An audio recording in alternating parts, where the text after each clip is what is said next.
Lukas 12 ayat 35 sampai dengan 48, kewaspadaan. Demikianlah firman Tuhan.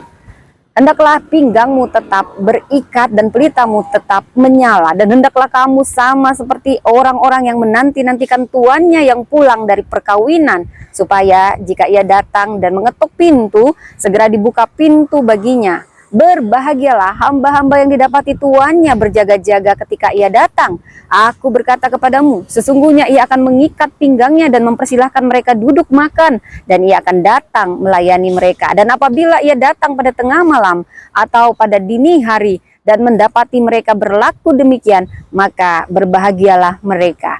Tetapi ketahuilah ini, jika tuan rumah tahu pukul berapa pencuri akan datang, ia tidak akan membiarkan rumahnya dibongkar. Hendaklah kamu juga siap sedia, karena Anak Manusia datang pada saat yang tidak kamu sangkakan. Kata Petrus, Tuhan, kamikah yang engkau maksudkan dengan perumpamaan itu, atau juga semua orang? Jawab Tuhan, jadi siapakah pengurus rumah yang setia dan bijaksana yang akan diangkat oleh tuannya menjadi kepala atas semua hambanya untuk memberikan makanan kepada mereka pada waktunya? Berbahagialah hamba yang didapati tuannya melakukan tugasnya itu ketika tuannya itu datang. Aku berkata kepadamu, sesungguhnya tuannya itu akan mengangkat dia menjadi pengawas segala miliknya.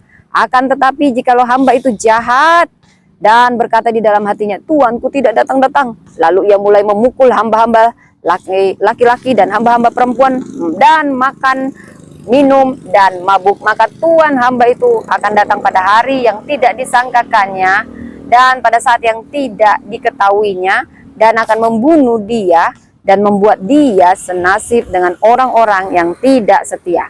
Adapun hamba yang tahu akan kehendak tuannya, tetapi yang tidak mengadakan persiapan atau tidak melakukan apa yang dikehendaki tuannya, ia akan menerima banyak pukulan. Tetapi barang siapa tidak tahu akan kehendak tuannya dan melakukan apa yang harus mendatangkan pukulan, ia akan menerima sedikit pukulan. Setiap orang yang kepadanya banyak diberi, daripadanya akan banyak dituntut, dan kepada siapa yang banyak dipercayakan, daripadanya akan lebih banyak lagi dituntut. Demikianlah firman Tuhan. Tuhan memberkati.